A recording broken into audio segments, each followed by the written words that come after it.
दोस्तों नमस्कार, मैं राम सूरत यादव। क्या सचमुच में शराब घोटाला हुआ है या शराब घोटाला को एक तरीके से ईडी के द्वारा मोदी जी के कहने के अनुसार शराब घोटाला बनाया गया आम आदमी पार्टी को समाप्त करने के लिए? और यही आरोप जो है आम आदमी पार्टी लगा रही है कि शराब घोटाला तो कहीं हुआ ही नहीं, शराब घोटाले को मोदी के इशारे पर ईडी के द्वारा बनाया गया। तो आप समझ सकते हैं कि अब यह पूरा सच धीरे धीरे देश के सामने जो है खुलता जा रहा है। आम आदमी बार बार यही आरोप लगाती है कि शराब घोटाले में इतनी जो है रेड पड़ी, इतनी गिरफ्तारियां हुई, एक एक दो दो साल से आम आदमनी पार्टी के डिप्टी सीएम मनीष सिसोदिया जैसे बड़े कद के नेता जेल में हैं। और आपने देखा है कि एक रुपए के कहीं जो है बरामदगी नहीं हुई है और न ही किसी तरीके से कहीं कोई ऐसा सबूत मिला है जिससे ये साबित हो कि जो है शराब घोटाला हुआ है। तो आम आदमी पार्टी का पूरी तरीके से बीजेपी पर हमलावर है और पूरी तरीके से बीजेपी पर यही आरोप जो है आम आदमी पार्टी लगा रही है कि आम आदमी पार्टी को एकदम समाप्त करने के लिए प्रधानमंत्री मोदी के इशारे पर ईडी के द्वारा शराब घोटाले को बनाया गया। और शराब घोटाला तो कहीं हुआ ही नहीं है। और अगर शराब घोटाले का सबसे बड़ा जो है पैसा किसी के पास गया है और कोई पार्टी लिया है तो वह बीजेपी है। तो आज हम इसी पर सबसे बड़ा खुलासा करने जा रहे हैं और बताएंगे कि शराब घोटाले में क्या अब ईडी फंसती जा रही है, क्योंकि सुप्रीम कोर्ट में अब ईडी की फजीहत हो रही है। शराब घोटाले को लेकर के आपको कल की घटना हम बताना चाहते हैं कि संजय सिंह की कल जो है जमानत हो गई।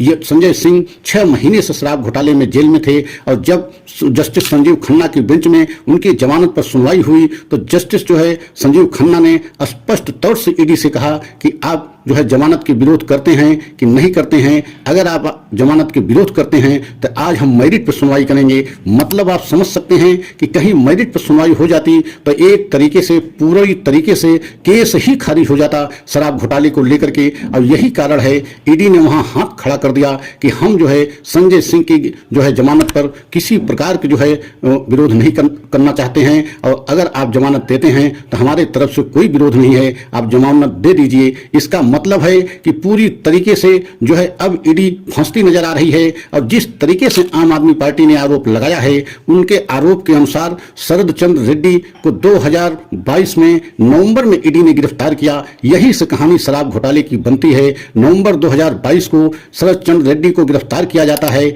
और गिरफ्तारी के 5 दिन बाद जो है शरद चंद्र रेड्डी ने 5 करोड़ इलेक्टोरल बॉन्ड का चंदा बीजेपी सरकार को दिया। तो आप समझ सकते हैं किसी मुजरिम से, किसी आरोपी से अगर 5 करोड़ का चंदा लिया गया तो इसके पीछे का खेल क्या है। आम आदमी पार्टी का यही से जो है आरोप लगाना शुरू किया है कि शरद चंद्र रेड्डी से 5 करोड़ का चंदा बीजेपी को दिया गया। और शरद चंद्र रेड्डी एक तरीके से दवाओं के बहुत बड़े कारोबारी हैं। कई उनकी दवाओं की कंपनियां चल रही हैं और कई जो है शराब की दुकानें भी उनके नाम थी। तो आप समझ सकते हैं कि 4 महीने के बाद मतलब 2023 अप्रैल तक कुल 60 करोड़ रुपया शरद चंद्र रेड्डी के द्वारा बीजेपी को इलेक्टोरल बॉन्ड खरीद करके बतौर चंदा दिया गया। तो यही से शराब घोटाले की पूरी कहानी जन्म लेती है। और वही शरद चंद्र रेड्डी जब 60 करोड़ रुपए बीजेपी को बतौर चंदा देते हैं तो उनको जो है ईडी ने सरकारी गवाह बना लेती है। तो आप समझ सकते हैं कि किस तरीके से शराब घोटाले में पूरी जो है एक तरीके से कहानी लिखी गई। और वही सरकारी गवाह जो है आज बाहर हैं, लेकिन उसी शराब घोटाले में और वही शरद चंद्र रेड्डी के बयान पर अरविंद केजरीवाल जो मुख्यमंत्री दिल्ली के हैं वह भी आज जेल में है। संजय सिंह 6 महीना से जेल में थे, लेकिन कल जो है सुप्रीम कोर्ट सख्त रुख अपनाते हुए कि हम आज मेरिट पर सुनवाई करेंगे तो एक तरीके से ईडी के हाथ पांव फूल गए कि अगर मेरिट पर सुनवाई हो जाएगी तो शराब घोटाला ही आज ही पूरी तरीके से पर्दाफाश हो जाएगा।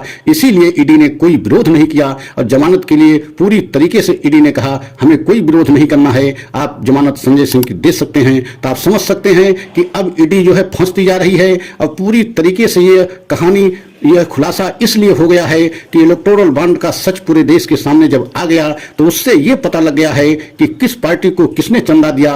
20 ऐसी कंपनियां हैं जिस पर ईडी सीबीआई की रेड पड़ती है और रेड पड़ने के बाद वह सभी कंपनियां जो है बड़े जो है मात्रा में बीजेपी को इलेक्टोरल बॉन्ड के माध्यम से चंदा दिया। और उसके बाद उन 20 कंपनियों पर ईडी और सीबीआई की कार्रवाई एकदम शिथिल पड़ जाती है। मतलब उसके बाद कोई कार्रवाई 20 कंपनियों पर ईडी और सीबीआई के द्वारा नहीं किया जाता है। और यही कहानी शराब घोटाले में भी है। शरद चंद्र रेड्डी को लेकर के कि 60 करोड़ जब बीजेपी को चंदा दिया गया तो वही शरद चंद्र रेड्डी एक सरकारी गवाह बन गए। अब आज वो बाहर घूम रहे हैं, लेकिन दिल्ली की पूरी आम आदमी पार्टी के टॉप के लीडर सभी जेल में हैं। वह चाहे अरविंद केजरीवाल हों, चाहे मनीष सिसोदिया हों, चाहे सत्येंद्र जैन हों। और यह मुद्दा सिर्फ हमारे देश का ही मुद्दा नहीं रहा, बल्कि अंतर्राष्ट्रीय स्तर का मुद्दा बन गया। और आपने देखा भी है कि अमेरिका, जर्मनी जैसे संयुक्त राष्ट्र परिषद भी इस मामले में अपने बयान को दिया।